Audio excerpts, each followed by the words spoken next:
My bride used me as a stepping stone to fame, then left me for a sugar daddy. But the ending she got wasn't the one she dreamed of. Now she's crying. I'm a 28-year-old male, and Brittany, 25, had been together for almost 4 years. It was a classic case of opposites attract, I guess. She was the wild one, always suggesting crazy stuff like, let's drive to Vegas right now, or we should quit our jobs and backpack through Europe. Meanwhile, I'm grinding away in civil engineering, working 50 to 60-hour weeks trying to build something solid for our future. That was our dynamic. She brought the excitement, and I brought the stability. For a while, it worked. She'd tell me how much she loved that I was dependable, how secure she felt with me, called me her rock, all that stuff. For the first 2 years after we met, things were great, balanced, you know? She'd push me to try new things, take spontaneous weekend trips, go to concerts for bands I'd never heard of. I'd make sure we had a safety net, a plan, a way home if things went sideways. We complemented each other. We moved in together after a year and a half, got a decent apartment in the city, nothing fancy, but it had this small balcony where we'd sit with coffee on weekend mornings, planning our future, kids, a house in the suburbs, the whole dream. I started putting away money for a ring. I proposed after 3 years, and we set the date for the following year. Plenty of time to plan the perfect day, right? But the last few months before the wedding, man, things got weird in ways I didn't want to admit to myself at the time. Looking back, I can spot exactly when things started to shift. Brittany got really into Instagram about 6 months before the wedding, like really into it. Suddenly our normal weekend plans weren't aesthetic enough. Every restaurant had to be photographable. Every activity had to look good as a story post. It wasn't just innocent social media use either. She'd spend hours meticulously editing photos, researching hashtags, and obsessing over her follower count. Our dinner conversations became monologues about her growing brand and how she was just a few viral posts away from being approached by sponsors. Besides, she started picking fights about money constantly, not about not having enough, we were doing fine, but about how we deserved more, how other couples were living these amazing lives while we were just being boring adults. She'd scroll Instagram, showing me these couples on their 5th vacation of the year, living in massive houses. Why can't we have that? She'd ask. Look at Jessica and Mike. They just bought that house in the hills, and they're going to Bali next month. Meanwhile, I'm the only one with a real job while she worked this part-time marketing gig that was somehow too draining at 9 to 3, 3 days a week. I never wanted to point this out directly because it felt like a jerk move, but the math wasn't mathing. We'll get there, I'd tell her. I'm working on that promotion. We're saving for a down payment, but it takes time to build something real. She'd roll her eyes. You're so practical. Don't you ever just want to take a risk? Live a little? The thing is, I thought I was taking risks. Committing to forever with someone, that's the biggest risk of all. Putting deposits down on venues, investing thousands in a wedding, merging our finances. Those felt like pretty big life moves to me. I still remember this joke she made 2 months before the wedding that didn't feel like a joke. You know what would be the perfect wedding gift? A Tesla. We're about to be a power couple, right? She laughed. I laughed, but something about it felt off. Then came the bridal registry thing. I nearly had a heart attack when I saw what she'd put on there. A $900 blender, $500 sheet sets, a $1,200 espresso machine. When I gently suggested maybe we tone it down a bit, she went off about how we needed to start our marriage the right way and how these were investments in our future. Yeah, because nobody's marriage ever failed due to insufficiently expensive sheets, right? A month before the wedding, she started getting weirdly secretive with her phone, would take calls in another room, texting at odd hours. When I asked, she'd say it was wedding surprises or bridesmaid drama. There was this night about 3 weeks before the wedding, when she came home late from what was supposed to be a final dress fitting. Her makeup was done differently than usual, and she seemed buzzy, energetic. How'd the dress fitting go? I asked. Great, perfect, she said, not quite meeting my eyes.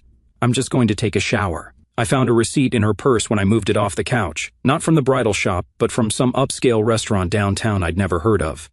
The timestamp was right in the middle of when she was supposedly at her fitting. I should have confronted her then and there, but what was I going to say? That I snooped through her purse? That I didn't trust her 3 weeks before our wedding? So I swallowed it, told myself it was pre-wedding jitters, maybe a surprise for me, whatever. The next day, I noticed she'd changed her Instagram profile photo to one I didn't take. Some professional-looking shot where she was laughing, looking over her shoulder. When I asked about it, she just said, "Oh, Casey took it when we were out shopping." Casey, her sister, who suddenly seemed to be giving me these knowing looks whenever we were in the same room. I started noticing other things too. New clothes appearing in her closet that I'd never seen her wear, a different perfume on her dressing table, receipts for Ubers to places she'd never mentioned going. But every time I tried to bring up these inconsistencies, she'd deflect. "You're just stressed about the wedding. Why are you keeping tabs on me? Don't you trust me?" Classic gaslighting, looking back on it. There was this particularly weird moment about 10 days before the wedding. We were at this dinner with both our parents, going over final arrangements. My folks were picking up about 70% of the tab, with her parents covering the rest. Her dad kept making these weird comments about my job prospects, my 5-year plan, what my retirement package looked like. Almost like he was sizing me up as an investment rather than welcoming me to the family. After dinner, in the car ride home, Brittany kept talking about how her friend's husband had just surprised her with a Range Rover for their anniversary. "Isn't that romantic?" She sighed. "He really knows how to treat her right." I remember gripping the steering wheel a little tighter. "I think romance is bigger than material gifts," I said. "It's about being there for each other through thick and thin." She just stared out the window. "Yeah, but a Range Rover doesn't hurt." Should have known then what I was dealing with, but love makes you stupid, I guess. Fast forward to the wedding day. I wake up early, feeling excited despite the weird tension of the last few months. This was it, the start of our life together. All that other stuff would fade away once we were actually married. That's what I told myself anyway. I text her around 8 a.m. "Good morning, love. Can't wait to see you walk down the aisle." No reply. I figured she was busy with hair, makeup, whatever. But then an hour passes, 2 hours. I call, straight to voicemail. Call again, nothing. That's when I started getting that sick feeling in my gut. Something was wrong. I tried her bridesmaid's number. No answer there either. Weird. By 11 a.m., I'm seriously freaking out. I called her mom, straight to voicemail. Call her sister. No answer. It's like they've all vanished. My best man, Matt, is trying to keep me calm. "Dude, you know how chaotic these things get. Their hair and makeup probably started late. They're all rushing around, phones on silent." But I couldn't shake this feeling something was off. I head to the venue early. Ceremony was scheduled for 2 p.m. Find her parents there looking weirdly chill, too chill. I asked if they've seen Brittany. Her mom gives me this fake-as-anything smile and goes, "Oh, she's just overwhelmed. You know how brides get." But she won't make eye contact. Her dad barely looked at me, just muttered something about cold feet and walked away. That's when I noticed them whispering to each other, checking their phones. Something was definitely up. I overheard her mom saying, "She hasn't texted back yet. What if she," before they notice me and suddenly stop talking. I walk outside, call her best friend. "Hey, have you heard from Brittany? I can't reach her." She sounded off. Not since last night. Have you checked with her parents?" The way she says it, she knows something. My chest tightened as I hung up and made a beeline for the bridal suite. If she was anywhere, it'd be there. I knocked. Nothing. Tried again louder. "Brittany?" Still nothing. The door was locked. A staff member nearby said no one had gone in or out since morning. I stood there hoping she'd appear. She didn't. I went back inside. The wedding coordinator was asking me timeline questions. The florist wants to know where to set things up. The photographers are arriving, and still no sign of my bride. By 1:30 p.m. guests are arriving. My family is all there looking concerned. Brittany's extended family is trickling in, casting curious glances. At 1:45 p.m., my groomsmen are all suited up. The bridesmaids are nowhere to be seen. At 1:50 p.m., I'm standing just off to the side of the altar area, my heart racing. The officiant keeps giving me these sympathetic looks. The string quartet is playing softly, but it sounds like static in my ears. That's when the real fight started inside me. What the hell should I do? Go looking for her? Do I stall the ceremony? Do I pretend nothing's wrong and hope she walks in like this is all some twisted bridal prank? Part of me wanted to believe it was nerves, that she was freaking out somewhere but would come around. Another part, the louder part, kept flashing back to the weird looks, the late nights, the sudden silences. 5 minutes before the ceremony is supposed to start, still no word. Matt was standing next to me, checking his watch, looking increasingly worried. I kept calling her, no answer. And then my phone buzzed in my hand.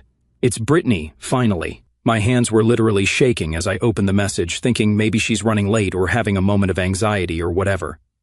The message reads exactly, "I'm sorry, Adam. I tried, but I can't marry you. You're too average and predictable for someone like me.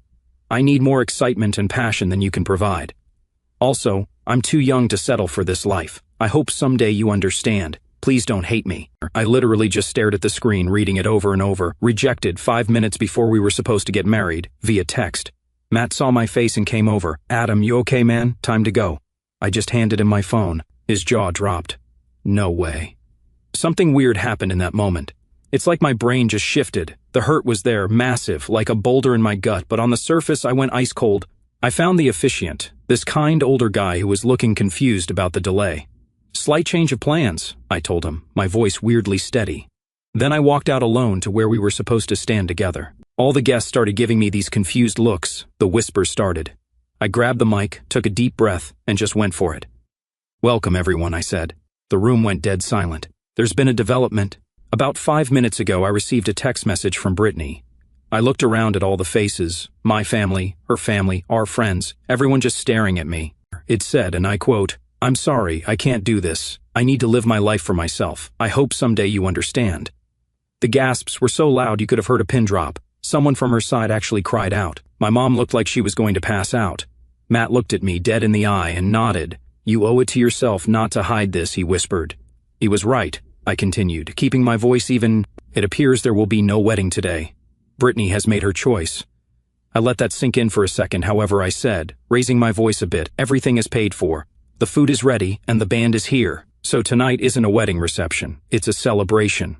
A celebration of honesty, even when it's brutal, a celebration of dodging a bullet, and a celebration of support from friends and family. I raised my water glass, didn't trust myself with anything stronger at that point. So please, eat, enjoy yourselves. Let's have a party anyway. The next few hours were straight up surreal.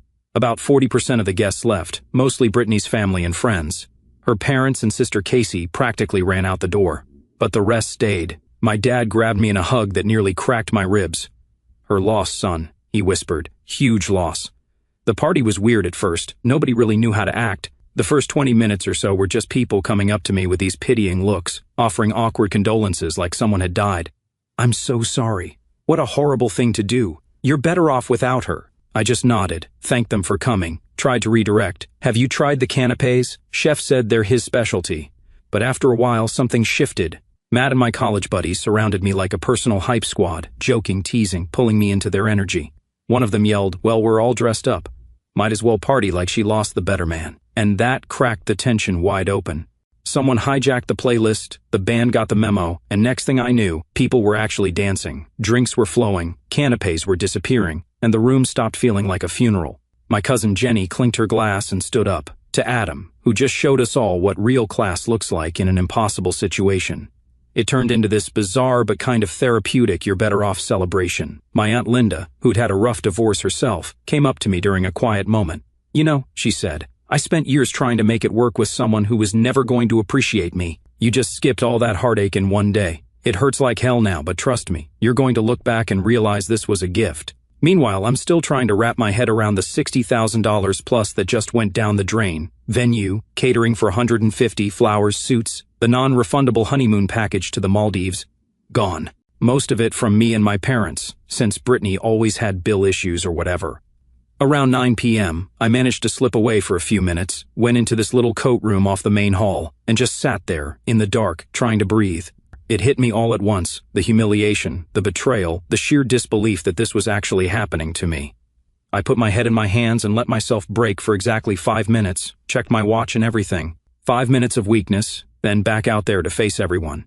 Matt found me as I was coming out. "You good?" "Yeah," I lied.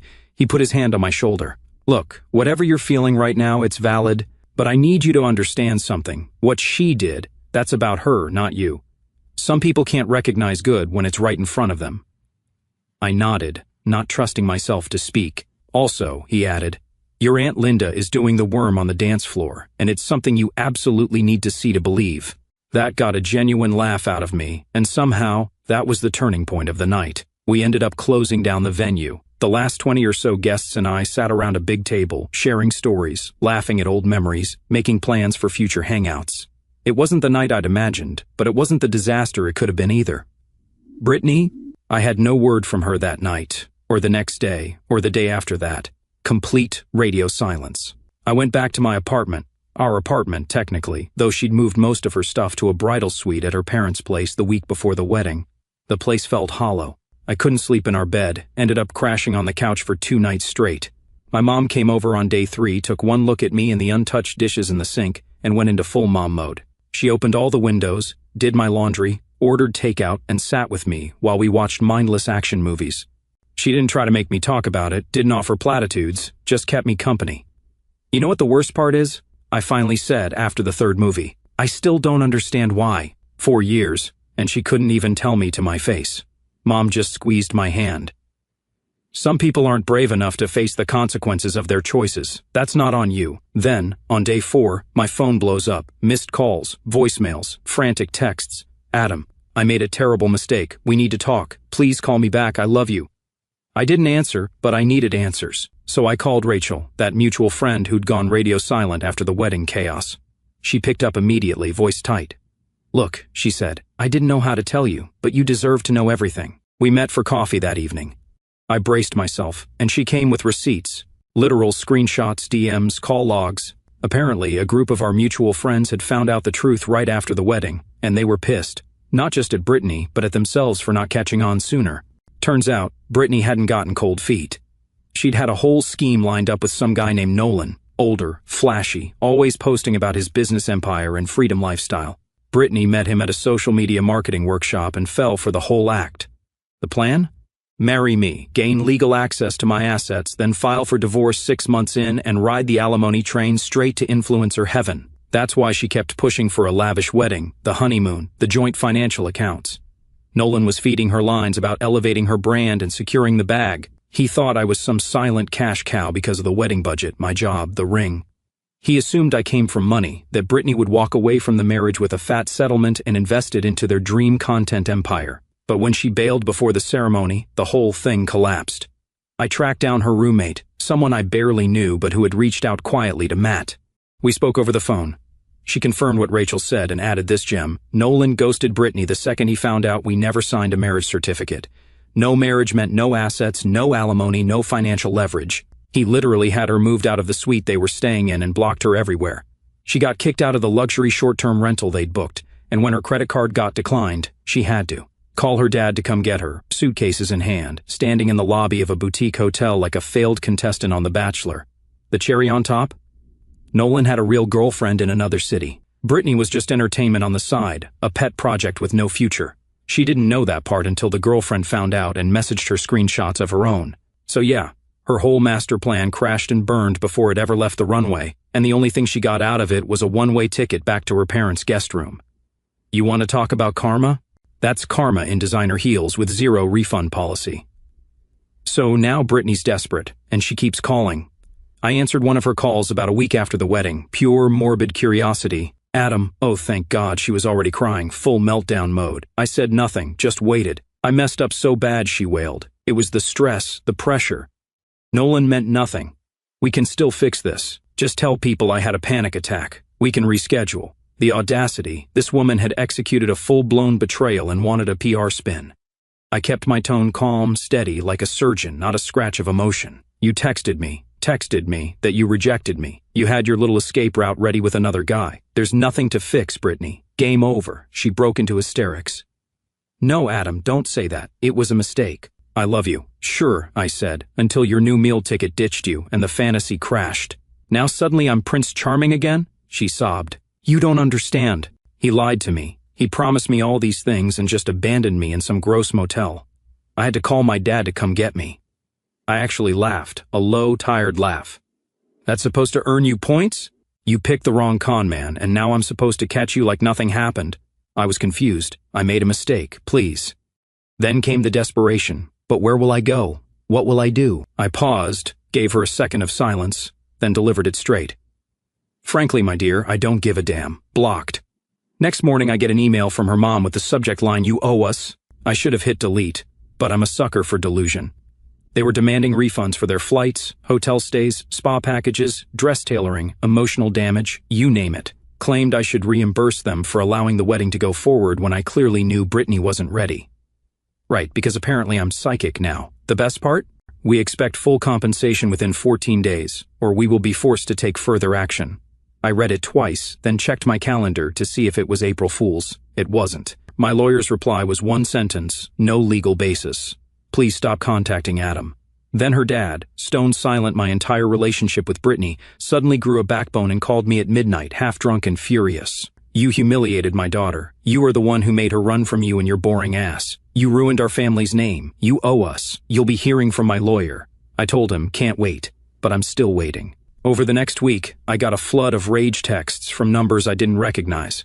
Brittany's sister Casey tried to DM Matt with some vague threat about exposing the truth online if I didn't do the right thing. Matt screenshotted it and posted a video of himself doing a backflip off a wave with the caption, "This you?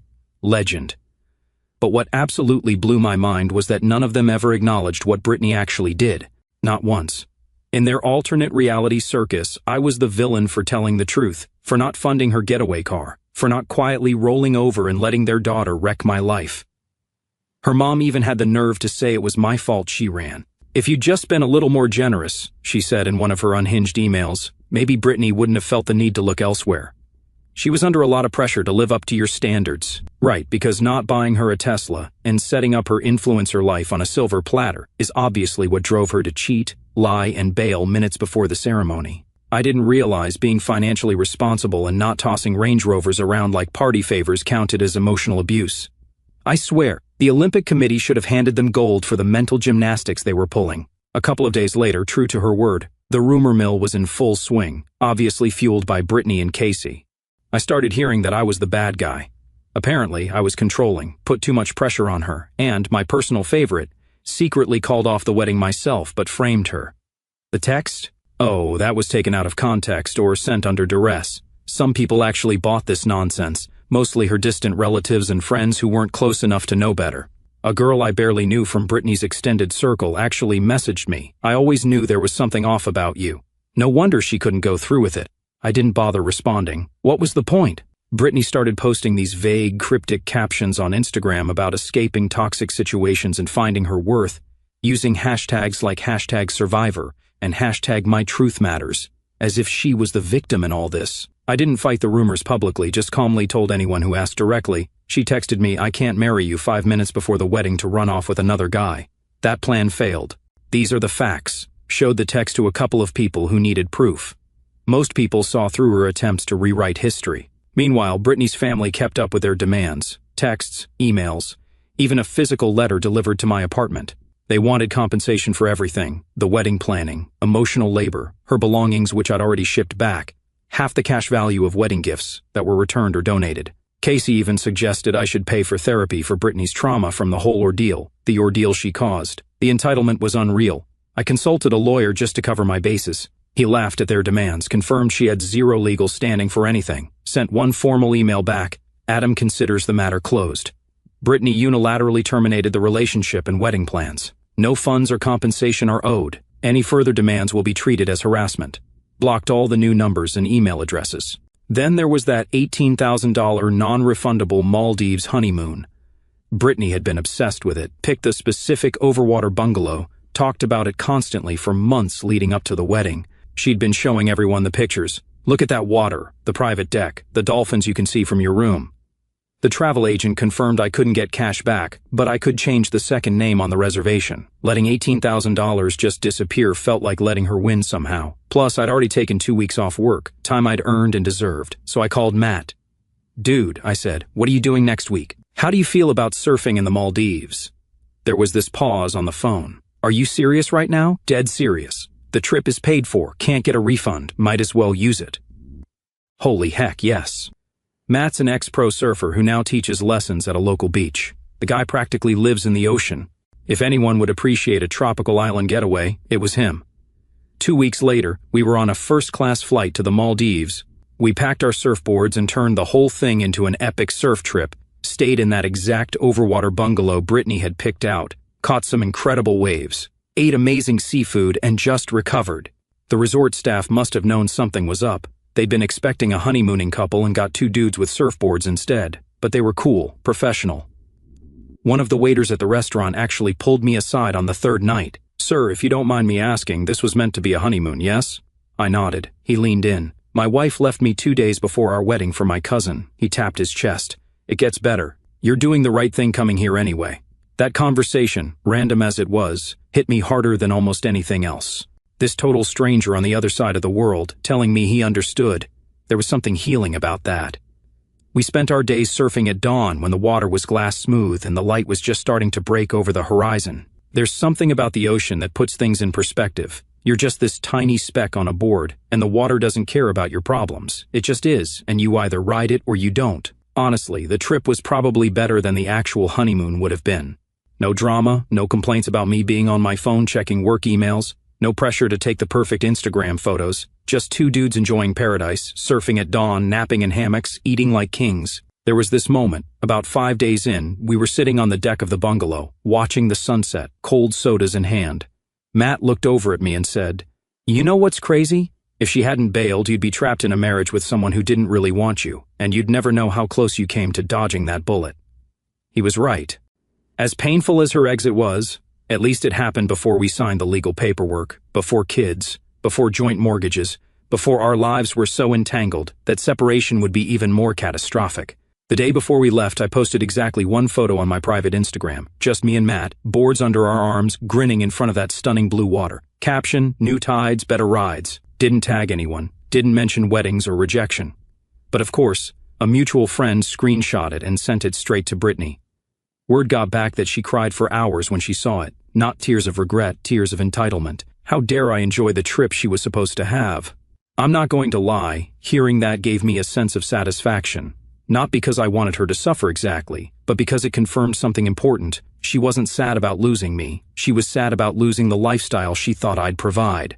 And that made me even more certain I dodged a nuclear missile. And yeah, it's been about 4 months now. The dust has settled. The demand stopped after my lawyer's email. The smear campaign fizzled out too. Turns out, when your story is full of holes and the other person just sticks to the facts, people figure it out pretty quick. I heard that after Nolan dumped her, and she realized I wasn't taking her back, she stayed with Casey for a while. Apparently that was a disaster. Brittany expected Casey to support her emotionally and financially, didn't look for work, complained constantly, treated the place like a hotel. Lasted about 2 months before Casey kicked her out. Even sisterly love has its limits. According to mutual friends, living with Brittany was a nightmare. She'd sleep until noon, leave dishes everywhere, spend hours on her phone scrolling Instagram and crying about how her life was supposed to be so different. She'd order expensive takeout on Casey's credit card without asking, borrow clothes without returning them, and have these explosive tantrums whenever Casey suggested she look for a job or, contribute to the household in some way. Eventually, Brittany ended up moving back in with her parents, found some low-level admin job, but is constantly whining on social media about being broke and how unfair everything is, how life is conspiring against her, never once acknowledging that she's the architect of her own misfortune. Her latest Instagram is full of vague quotes about rising from the ashes, and sometimes the wrong choices bring us to the right places and other nonsense that probably makes her feel better but isn't fooling anyone who knows what really happened. The victim narrative is strong with that one. Zero accountability, zero remorse, just bitterness that her grand plan failed. As for me, I'm doing good. Really good, actually. The initial weeks were rough, not going to lie, felt like a chump, heartbroken, angry. But that dodged a bullet party, as weird as it was, set the tone. My friends and family had my back. Going on that honeymoon trip with Matt was the best decision. It was a clean break, a way to reclaim something positive from the wreckage. Financially, yeah, I took a hit. That $60,000 plus for the wedding and honeymoon is gone forever, but it's just money. What I gained back was my self-respect and freedom from someone who saw me as nothing but a wallet and a stepping stone to the Instagram life she thought she deserved. I didn't lose anything that actually mattered. I lost someone who thought my hard work was just a path to someone else's fantasy. I lost a family who saw me as an ATM, not a person. I lost the burden of trying to build a future with someone who didn't respect what it takes to build anything real. Some of my buddies have tried to set me up on dates, but I'm not there yet. Maybe in a few more months. Right now, I'm focused on rebuilding, on creating a life I'm proud of, regardless of who shares it with me. To anyone reading this who's going through something similar, hang in there. The pain is real, but it doesn't last forever. And sometimes what feels like rejection is actually protection.